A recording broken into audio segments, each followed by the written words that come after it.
Please like this video and subscribe to Story Tales. I hope you enjoy the story. Let's begin. The mechanical hum of Keaton's workshop provided a steady backdrop as he adjusted the final components on his latest project. His fingers, calloused from years of precision work, tightened the last screw with practiced ease. At 39, Keaton Briggs had built a reputation designing custom machinery for Portland's growing eco-friendly startups. The work suited him: methodical, precise, requiring an eye for detail that most people missed. His phone buzzed. A message from Arlize. "Don't forget dinner tonight. 7 sharp." Keaton checked his watch. 5:43 p.m. He hadn't forgotten, but the reminder struck him as odd. Their 10th anniversary had passed last month with little fanfare. Arlize had been at a wellness retreat. Now she was insisting on celebrating his birthday with unusual enthusiasm. When he pulled into their driveway at 6:52, the house glowed warmly against the darkening Portland sky. Inside, Arlize moved through their modernist living room with a fluid grace that had first drawn him to her 5 years earlier. Her dark hair was pulled back in a sleek knot. Her dress simple but elegant, a calculated contrast to the minimalist decor she'd curated for their home. "Right on time," she said, her smile not quite reaching her eyes. "Come sit." Dinner was his favorite: grilled salmon with roasted vegetables, but Keaton found himself studying his wife more than enjoying the meal. Something in her posture seemed rehearsed, her laughter a beat too deliberate when he mentioned a client's bizarre request for a machine that sorted mushroom spores. The space between them felt wider than the polished dining table. "I got you something," Arlize said, pushing a small box across the table after they'd finished eating. "Happy birthday." Keaton opened it carefully. Inside, nestled against dark velvet, was a gold wristwatch. Not sleek or minimalist like everything else Arlize chose, but ornate, almost baroque in its detailing. The face was cream-colored, the numerals elegantly scripted. It looked expensive and completely unlike anything she would normally select. "It's vintage," she explained, watching him intently. "I thought you might appreciate the craftsmanship." "It's beautiful," Keaton said, genuinely surprised. He slipped it onto his wrist, feeling its substantial weight. "Where did you find it?" "A little antique shop downtown."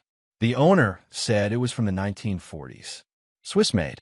She reached across and adjusted the clasp. Her fingers lingered on his wrist a moment too long, almost possessive. "It suits you." Later, as they sat on opposite ends of their sofa, Keaton caught her staring at the watch on his wrist, her expression unreadable. When he asked if everything was all right, she smiled and moved closer, initiating physical contact for the first time in weeks. "Everything's perfect," she murmured, kissing him with unexpected intensity. That night, for the first time in months, they slept together. As Arlize drifted off beside him, Keaton stared at the ceiling, unsettled by the sudden shift. Something had changed, but he couldn't put his finger on what. The silent distance of recent months had been replaced by something that felt equally wrong, a performance of intimacy that rang hollow. The watch gleamed on the nightstand, catching moonlight through the blinds. A thoughtful gift, perhaps, but it felt like a piece from someone else's life, not theirs. Keaton flexed his hand in the darkness, still feeling the phantom weight of the timepiece on his wrist point 3 days after his birthday. Keaton woke with a splitting headache and a mouth that tasted like copper. He stumbled to the bathroom, splashed cold water on his face, and stared at his reflection. Dark circles shadowed his eyes, and his normally alert gaze seemed dulled. "You look terrible," Arlize said from the doorway, her tone hovering between concern and observation. "Just tired," Keaton replied, though he couldn't remember the last time a full night's sleep had left him feeling this drained. That be why the afternoon, his concentration had frayed completely. Twice he'd made calculation errors that would have been disastrous if he hadn't caught them during testing. His skin itched, especially around his wrist where the watch sat. When he stood too quickly, the world tilted and swam. Keaton drove to Beau's auto shop after work, needing the simple comfort of his oldest friendship. The garage smelled of oil and metal, familiar and grounding. Beau Chandler was bent over the engine of a classic Mustang, his broad shoulders straining against his work shirt. At 42, the former Marine still moved with military efficiency, his hands steady despite their size. "You look like warmed over hell," Bo said when he spotted Keaton, wiping grease from his hands with a rag. "Our lies finally drive you to drink." "Think I'm coming down with something," Keaton admitted, leaning against a workbench. He rubbed his temples, trying to clear the fog that had settled over his thoughts. "Been feeling off since Monday." Bo's eyes narrowed as he took in Keaton's appearance. "That new?" he asked, nodding toward the gold watch. "Birthday gift from our lies." Bo let out a low whistle. "Fancy. Not our usual style, though." "That's what I thought." "Things any better between you two?" Bo asked, passing Keaton a bottle of water from a small refrigerator in the corner. Keaton took a long drink before answering. "Different. Not better. She's been attentive since my birthday. But it feels wrong somehow." "Wrong how?" "Like she's playing a part." Keaton flexed his hand, noticing the red irritation around his wrist where the watch had been. "We barely touched for months, then suddenly she can't keep her hands off me. But it's cold, calculated. Like she's checking boxes." Bo crossed his arms, his expression darkening. "You sure she's not trying to clock you out early?" "What?" "That fancy new watch. You start feeling sick right after you get it." Bo gestured to Keaton's reddened wrist. "Could be an allergy to the metal, I guess. Or something else." Keaton stared at his friend, the suggestion too absurd to consider. "You think my wife is trying to poison me with a watch?" Bo shrugged, but his eyes remained serious. "I think it's weird that she gets you jewelry that looks nothing like what she likes, then you get sick. And I think it's convenient that she's suddenly acting like wife of the year when you're feeling too weak to question it." The headache pulsed behind Keaton's eyes. "That's paranoid, even for you." "Maybe." Bo took a step closer, lowering his voice. "But I've seen how she looks at you when she thinks no one's watching. Not like a woman in love, Keaton. Like someone calculating profit margins." On the drive home, Keaton couldn't shake Bo's words. The watch felt heavy on his wrist, its ticking suddenly intrusive. By the time he reached their house, his hands were shaking and sweat beaded his forehead despite the cool evening. Arlize was working on her laptop at the kitchen island, her face bathed in blue screen light. "You're late," she said without looking up. "Stopped by Bo's shop." Keaton opened the refrigerator, more to cool his flushed face than from hunger. "Lost track of time. How is your pet Jarhead?" Her fingers continued their steady rhythm on the keyboard. "Don't call him that." The irritation in his voice was sharper than he intended. Keaton took a breath, steadying himself. "Bo's fine. Busy with the shop." Arlize finally looked up, her gaze clinical as it swept over him. "You don't look well." Her eyes fixed on the watch, a flash of something disappointment, crossing her features before she smiled. "How thoughtful. Feeling any better today?" "Much better," Keaton lied, feeling the headache that had become his constant companion throb behind his eyes. Must have been a bug. That night, after Arlize fell asleep, Keaton sat in his car in the driveway and accessed the data from her laptop. What he found turned his blood to ice, that a string of messages between Arlize and someone named Laz Fenwick dated back 3 months. The earliest were innocuous discussions about a wellness retreat, spiritual growth, unlocking potential. By the second month, they'd turned personal. "Laz, how's the engineer? Still buried in his machines?" Arlize, as always. "He doesn't notice anything beyond his projects. Sometimes I wonder if he'd notice if I disappeared." "Laz, maybe it's time to find out." The most recent messages were explicit in their intentions, if carefully coded. "Laz, once you're free of the chain, we can start fresh. The retreat in Bali is waiting. Arlize, soon. The clock is ticking. Laz, how's our friend doing with his new timepiece?" Arlize, showing all the expected symptoms. "He thinks it's stress or a virus." It's almost sad how trusting he is. Keaton closed the laptop, his hands shaking with rage rather than toxicity.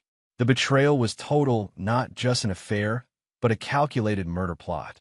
In their bed, Arlize was sleeping peacefully, dreaming perhaps of a life she'd have once he was gone.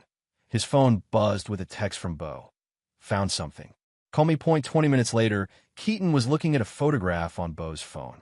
It showed Arlize entering an upscale apartment building downtown. "Took this yesterday during her supposed gym time," Bo said. "She spent 2 hours there." "Who lives there?" "Got the name from the doorman." Lazarus Fenwick, 41, calls himself a life strategist and motivational speaker. Charges $5,000 for weekend retreats. No formal qualifications, but he's got quite the following among bored rich people looking for meaning. Keaton recognized the name from the emails. Laz, you know him? I know he's sleeping with my wife and helping her kill me. Bo's expression hardened. What do you need me to do? I need to know everything about him. Where he goes, who he meets, any weaknesses or secrets. Keaton stared at the photograph, at the eager anticipation on Arli's face as she entered the building. And I need to play dead while I figure out exactly how deep this conspiracy goes. The home office yielded more evidence. Behind a false panel in Arli's desk drawer installed during the renovation she'd insisted on last year, Keaton found a manila envelope containing documents with his forged signature. A revised will leaving everything to Arli's. A medical power of attorney giving her complete control over his healthcare decisions. Credit applications in his name. Using the cameras he'd installed, he watched Arli's enter the office when she thought he was at work. She made phone calls in hushed tones, checked accounts he didn't know existed, and once practiced forging his signature on blank sheets that she later shredded. The pieces fit together with horrifying clarity. The poison watch was killing him slowly. The forged documents ensured Arli's would control his medical care and inherit his assets.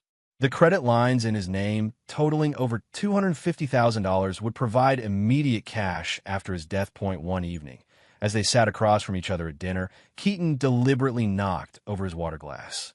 As Arli's moved to clean up the spill, an image flashed in his mind. Her father, Eldon McKee, at their wedding reception, watching his daughter with calculating eyes. "You're just like him, aren't you?"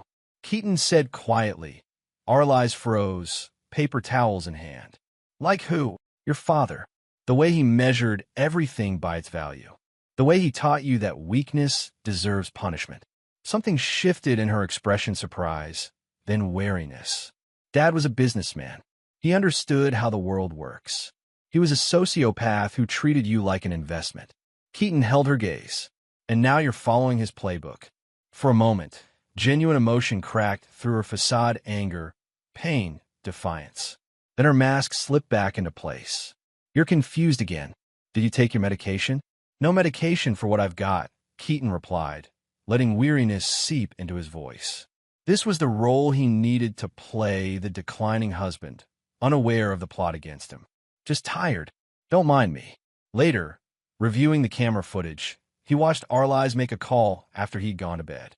"He's getting worse," she said to someone. "Laz, presumably. Paranoid. Bringing on my father. But he's still going to work." A pause. "No, I don't think he suspects anything. He trusts me completely." Another pause, followed by a cold laugh. "That's always been his weakness." The next afternoon, Keaton met Bo at a diner 20 miles outside Portland.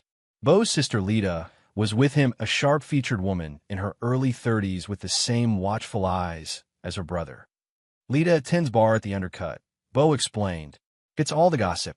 Figured she might be useful." "I remember you," Lita said, studying Keaton. "Bo's friend who married the Ice Queen. She came into my bar once with her yoga friends. Treated me like the help, even though we'd met at your wedding." "That sounds like Arli's," Keaton agreed. "She's still with that Fenwick creep?" Lita asked, sipping her coffee. "He used to bring different women into my bar every month. Always the same type: wealthy, bored, married. He'd feed them lines about spiritual connection and breaking free of material constraints. Then he'd have them buying him drinks and hanging on every word." Keaton leaned forward. "What else do you know about him?" "He's a fraud. Claims he was some high-powered executive who had a spiritual awakening, but I know for a fact he was selling timeshares in Florida 5 years ago. Got sued for fraud.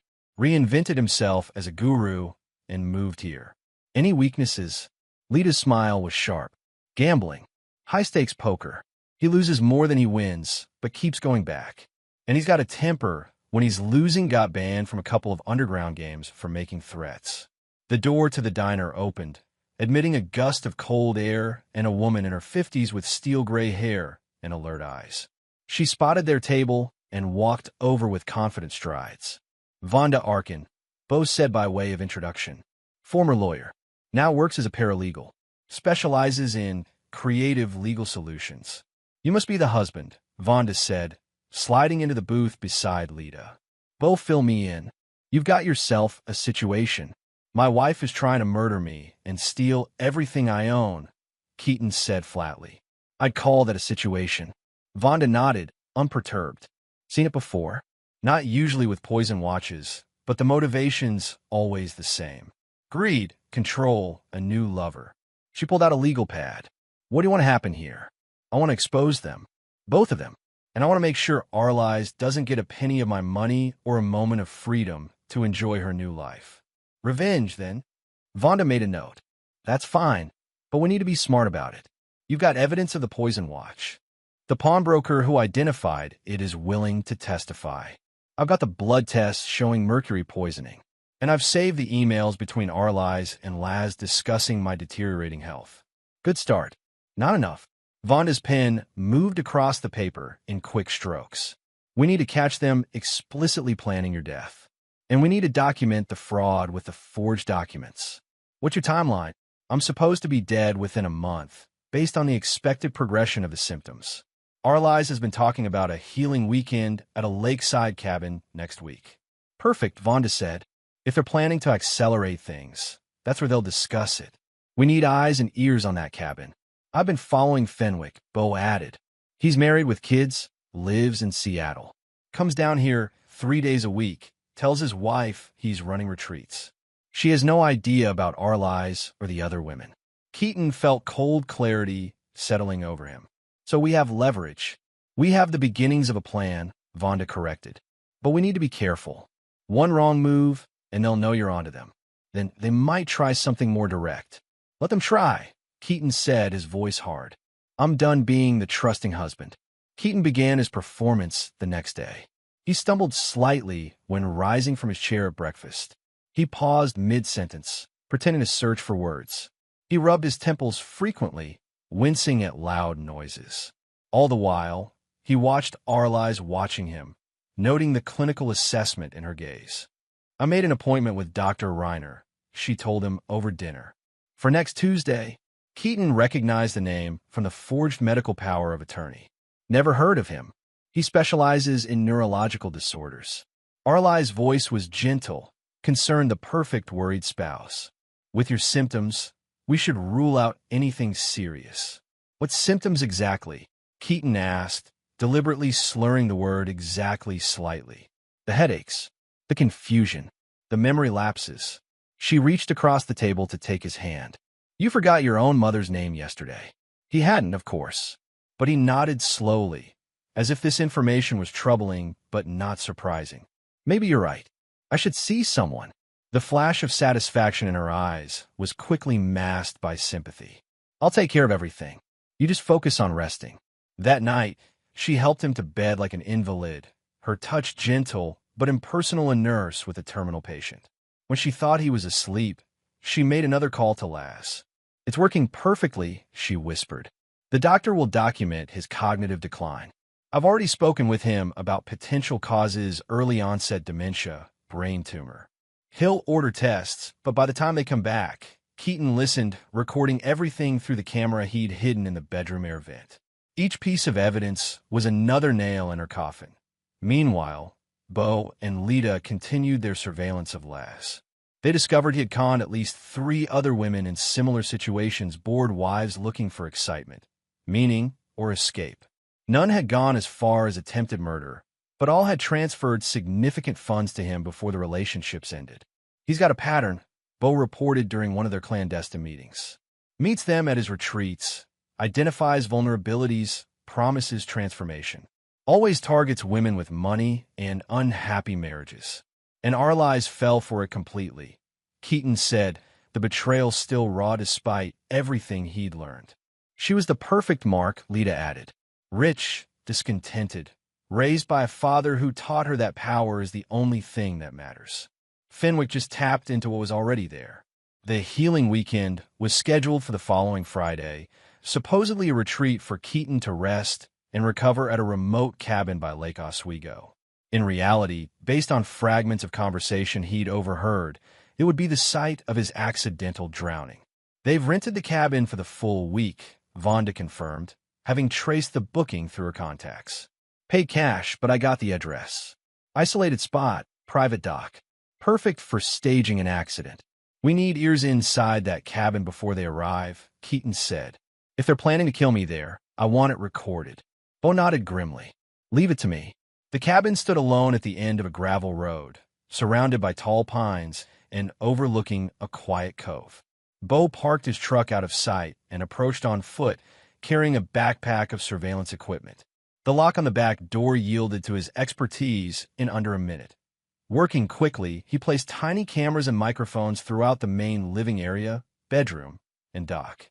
The final touch was a weather-resistant drone the size of a hummingbird, which he hid in the chimney with a clear view of the dock area.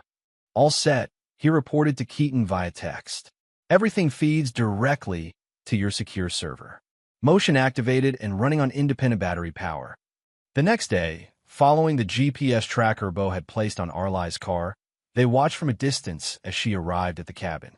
An hour later, Laz Fenwick's Audi pulled up beside her Lexus on the laptop screen in Bo's truck. They watched the couple embrace in the cabin's living room. Laz was tall and fit, with the practiced good looks of a man who'd made his appearance part of his brand. His smile as he kissed Arlai's had a predatory quality. Let's talk through the plan again, Laz said, pouring wine into 2 glasses. Keaton's condition has been deteriorating for weeks. You bring him here for rest, privacy. Dr. Reiner has already documented cognitive issues and balance problems, Arlai's added, taking the wine. The mercury is affecting his neurological function, just as expected. Perfect. So Friday night, we give him something to help him sleep. I've got a sedative that won't appear in routine toxicology. Good girl. Laz's smile widened. Once he's under, we take him down to the dock. A tragic accident, he woke disoriented, wandered outside, fell in the water. With his documented medical issues, no one will question it. Arlai sipped her wine, her expression coolly practical. I've already spoken with the life insurance company about his concerning symptoms. They're expecting a claim. And how much is that claim worth? Laz asked, moving behind her to massage her shoulders. $2 million, plus the house, his business shares, and the new credit lines. Altogether, close to $5 million. She leaned into his touch. Enough for a fresh start far from here. You're brilliant, Laz murmured, kissing her neck. I knew the moment I met you that we were meant for greater things. In the truck, Keaton watched the scene unfold with cold fury. Here was the irrefutable proof his wife and her lover calmly discussing his murder over wine, planning to drown him and collect his life insurance. We've got them, Bo said quietly. Every word recorded. Not just recorded, Keaton replied, activating the drone hidden in the chimney. Its tiny camera zoomed in on Arlai's face as she laughed at something Laz whispered in her ear. Documented from every angle. On the cabin deck, the couple moved to the railing overlooking the water. Laz gestured to the dock below, demonstrating how they would carry Keaton's unconscious body. The drone captured every detail, their expressions, their gestures, their casual discussion of murder. It has to look like an accident, Arlai insisted. No bruises, no signs of struggle. Trust me, Laz said, pulling her close. By this time next week, you'll be a grieving widow with a fortune, and I'll be the supportive friend helping you through your loss. 6 months of proper mourning. Then we disappear together. Keaton had seen enough. He closed the laptop, the evidence safely backed up to multiple secure locations. Time for phase 2, he said to Bo, his voice steady despite the rage coursing through him. Let's introduce Mr. Fenwick to the consequences of his actions. The coffee shop was crowded, providing both witnesses and anonymity exactly what Keaton wanted for this confrontation. He spotted Laz Fenwick at a corner table, scrolling through his phone while sipping an elaborate espresso drink. The man exuded confidence, from his carefully styled hair to his expensive casual clothes. Keaton approached directly, sliding into the seat across from him without invitation. Lazarus Fenwick, life strategist, motivational speaker, adulterer. Laz looked up, startled, then quickly composed his features into professional concern. I'm sorry, do I know you? You know my wife, Arlize Briggs. Recognition flickered in Laz's eyes, followed immediately by calculation. His smile never wavered. Ah, Keaton, Arlize has mentioned you. She's been very concerned about your health recently. I'm sure she has. Keaton kept his voice level, studying the man who had plotted his death. She tells you everything, doesn't she? Laz set down his phone, his posture shifting subtly more alert, evaluating the threat. Arlize and I have a professional relationship. I've been helping her navigate the stress of your illness. Is that what you call it? Because from where I'm sitting, it looks like you're sleeping with my wife and planning my funeral. The smile finally slipped. Laz leaned forward, lowering his voice. I don't know what you think you know, but you're clearly unwell. Arlize told me about the paranoia, the confusion. You should be under medical care, not throwing around accusations in public. I'm not confused about what I saw at the lake house yesterday. Keaton held Laz's gaze steadily. The two of you seemed very comfortable planning my drowning. Alarm flashed across Laz's face before he could mask it. That's absurd. You weren't anywhere near the lake house. No, but my cameras were. And my microphones. Very thorough equipment. Captures everything, even discussions about sedatives and life insurance payouts. Laz's expression hardened. You're bluffing. And even if you weren't, it would be your word against ours. A mentally deteriorating man versus two credible witnesses. Except I'm not deteriorating. The mercury poisoning from that antique watch was real enough, but I caught it early. I've been faking the worst of the symptoms. Keaton allowed himself a cold smile. You should see the look on Arlize's face when she thinks I'm not watching, so satisfied with her handiwork. Laz pushed back from the table, gathering his things. This conversation is over. I suggest you seek help before you do something you'll regret. As he stood to leave, Keaton casually slid a photograph across the table. It showed two children, a boy around 10 and a girl perhaps 7, playing in a yard outside a Seattle suburban home. Beautiful family, Keaton said quietly.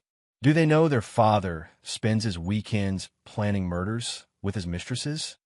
Or does your wife, Deborah, still believe you're running spiritual retreats? Laz froze, his face draining of color. He snatched the photograph, crumpling it in his fist. You stay away from my family, like you stayed away from mine. Keaton stood, coming eye to eye with the taller man. You have 24 hours to end whatever this is with Arlize.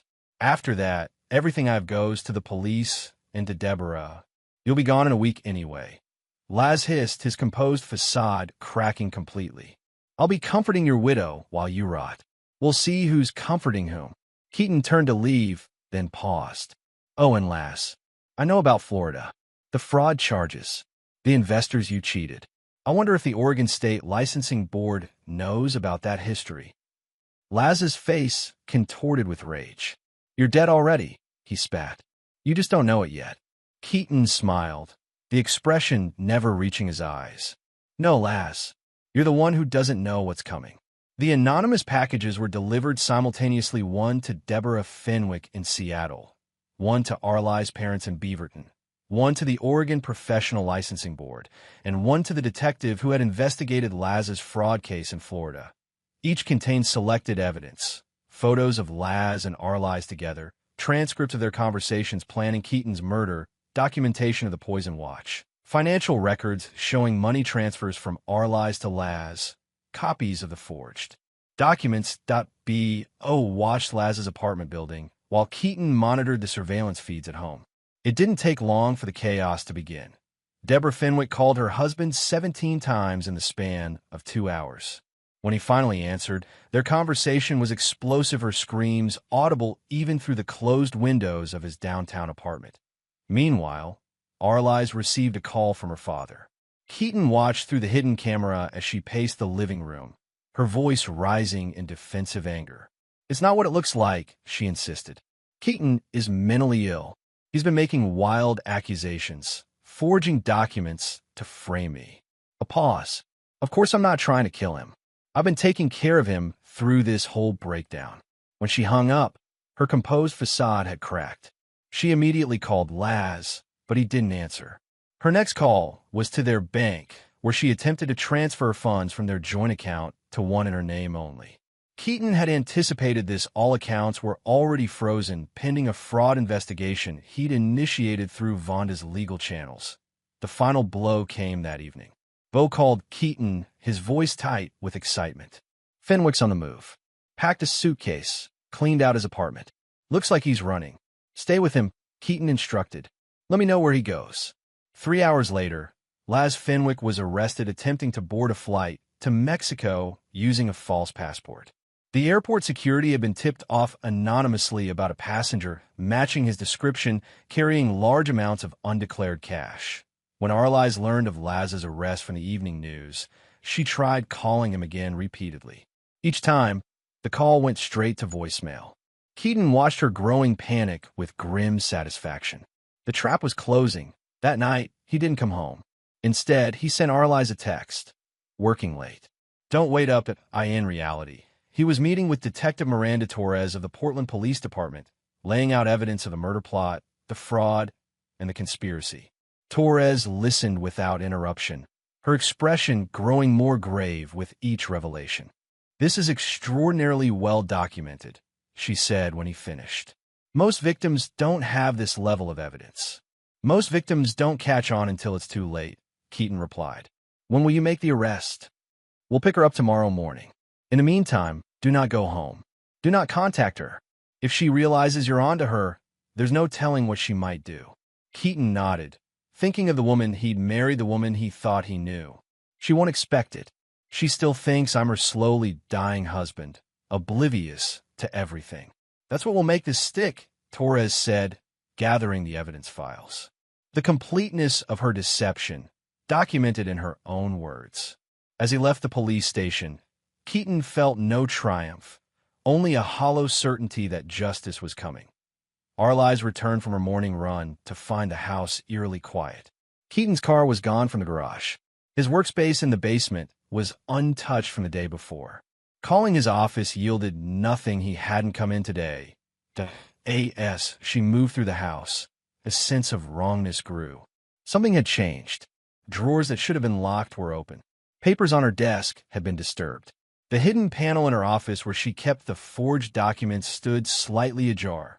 Panic rose in her throat. She rushed to check the secret compartment, finding it empty. The forged will, the power of attorney, the fraudulent credit applications all gone. Her phone rang, startling her. Laz's name appeared on the screen, the first call from him since his arrest. She answered immediately. Where are you?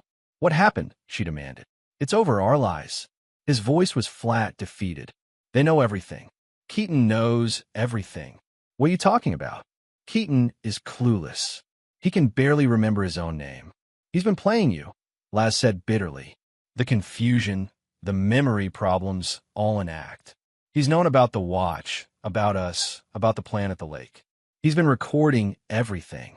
That's impossible, she whispered, but even as she said it, pieces began falling into place. Keaton's convenient absences, his occasional sharp moments of clarity amid the confusion, the questions about her father that seemed too pointed to be coincidental. They've frozen my accounts, Laz continued. They're talking about attempted murder charges. 20 years minimum. I'm cooperating, Arlize. It's the only way to reduce the sentence. You're lying, she hissed. This is some kind of trick. Check your laptop, he said wearily. He left something for you. The call ended. Arlize stood frozen for a moment, then rushed to her laptop. A flash drive she didn't recognize was plugged into the USB port. With trembling fingers, she opened it. The screen filled with images herself and Laz at the lake house, planning Keaton's drowning. The poison watch being examined by a man she didn't recognize. Bank statements showing transfers to offshore accounts in her name. The forged documents spread out on an evidence table at what appeared to be a police station. That a video began playing Keaton looking directly into the camera, his eyes clear and cold. By now you've realized your plan has failed, he said, his voice steady. The mercury poisoning was real, but not as effective as you hoped. I've been documenting your betrayal for weeks. Every conversation, every forgery, every transfer of funds. The police have it all. Arlize slammed the laptop shut, her breathing ragged. She had to leave now, before they came for her. She rushed to the bedroom, pulling out a suitcase, throwing in clothes haphazardly. Her credit cards were declined at the ATM. Her passport was missing from its hiding place. When she tried to call her private banker, the account had been flagged for fraud investigation. The doorbell rang, followed by an authoritative knock. Through the front window, she could see 2 police cars in the driveway, officers approaching the house. Trapped, Arlize sank onto the sofa, her mind racing through scenarios, excuses, explanations. None would work. The evidence was too complete. The police entered with a warrant, Detective Torres in the lead. Arlize composed her features into confused innocence. What's happening? Has something happened to my husband? Arlize Briggs, Torres said formally. You're under arrest for attempted murder, fraud, identity theft, and conspiracy. You have the right to remain silent. The words washed over her as the handcuffs closed around her wrists. Through the window, she caught a glimpse of Keaton standing beside Bo Chandler near one of the police cars. His face was impassive as he watched her being led out of the house they'd shared.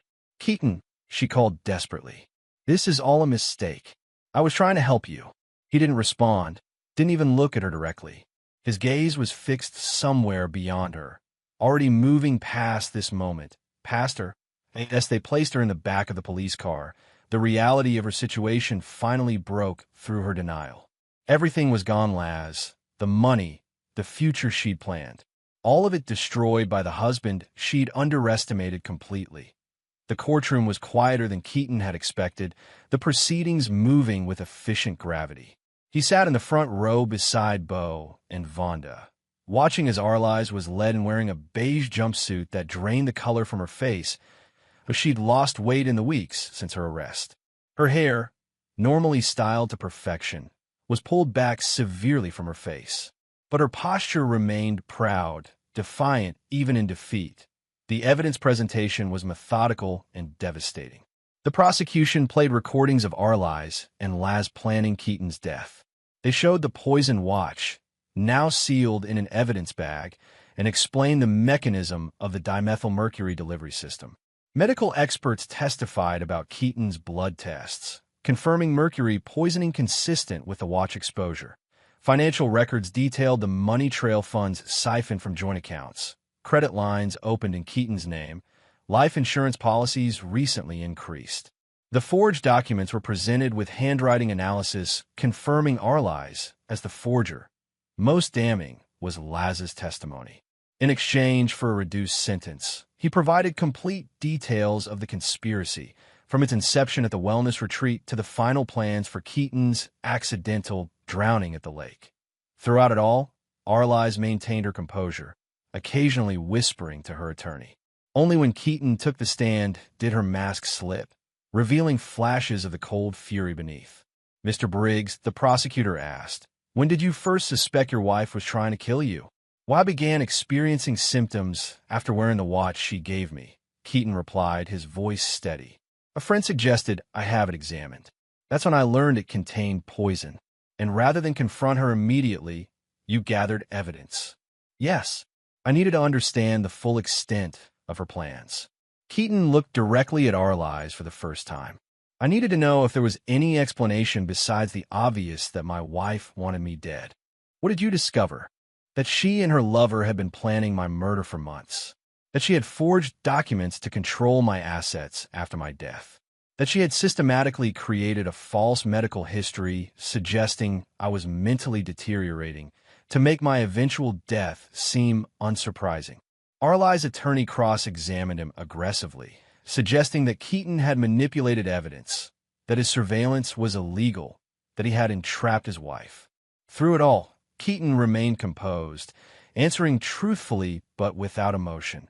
When the verdict came 3 days later, it was unanimous on all counts. Guilty of attempted murder in the first degree. Guilty of conspiracy.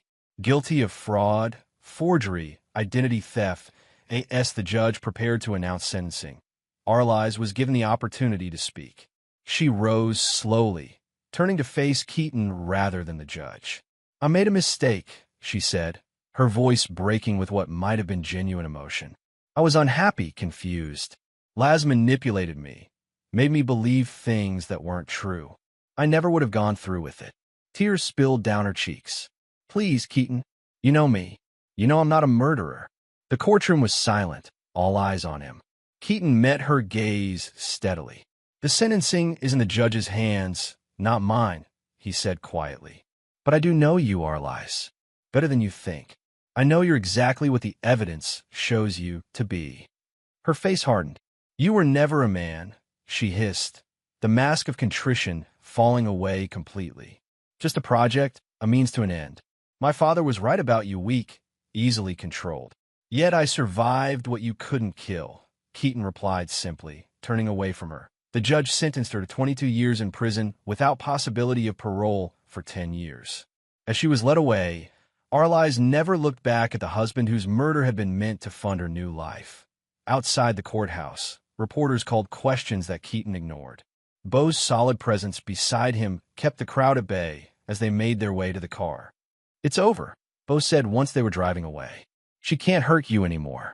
Keaton watched the courthouse recede in the side mirror. "It was over the moment I found out about the watch. Everything since then has just been procedure." 6 months later, Keaton pulled into the gravel parking lot beside Beau's auto shop. The building next door, once a defunct warehouse, now sported a fresh coat of paint and a new sign: Bridgetown Maker's Workshop. Inside, the space had been transformed. Workbenches lined the walls, each equipped with tools and safety equipment. Computer stations with design software occupied one corner. A central area held larger machinery, 3D printers, laser cutters, metalworking equipment. Bobby was showing a group of teenagers how to safely operate a lathe, his patient instructions punctuated by questions from the enthusiastic students. He looked up as Keaton entered, offering a quick nod before returning to his demonstration. This was their new venture, a community workshop where young people could learn practical engineering and mechanical skills. Funded in part by the sale of Keaton's former house, he couldn't bear to live there after everything that had happened, and by grants Vonda had helped secure, the workshop was already proving popular. Keaton moved through the space, checking in with students, answering questions about a robotics project one group was struggling with. The work gave him purpose, a way to channel his expertise into something positive after so much darkness. Later, as the last students left, and he helped Beau close up, Keaton felt a familiar weight in his pocket. "Almost forgot," he said, pulling out a small box. "Got something for you." Beau opened it to find a sleek modern wristwatch with a simple black band. "What's this for?" "A thank you for having my back, for believing me when even I wasn't sure what was happening." Keaton managed a small smile. "Don't worry, this one's not poisoned." Beau laughed, strapping the watch to his wrist. "Never doubted you for a second, even when you married her. You did, actually. Said she was too polished, too perfect, and I was right." Beau's expression sobered. "You doing okay? Really?" Keaton considered the question.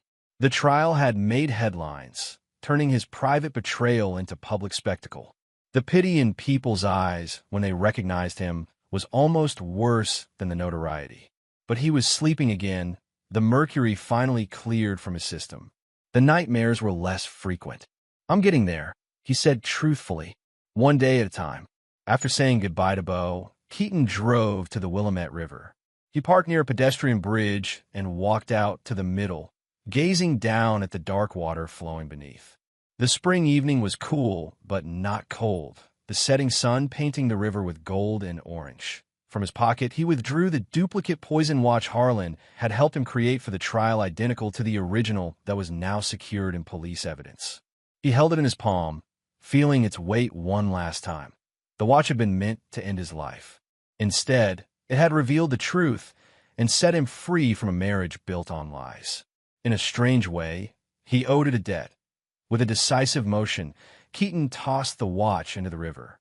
It disappeared beneath the surface with barely a splash. Carried away by the current toward the distant sea, he remained on the bridge a moment longer, watching the water flow beneath him, the same water where Arlies had planned to drown him. Then he turned and walked back towards solid ground, his steps lighter than they had been in months. The future stretched before him, uncertain but his own, not poisoned by betrayal, not measured in borrowed time, but open to possibilities he was only beginning to imagine.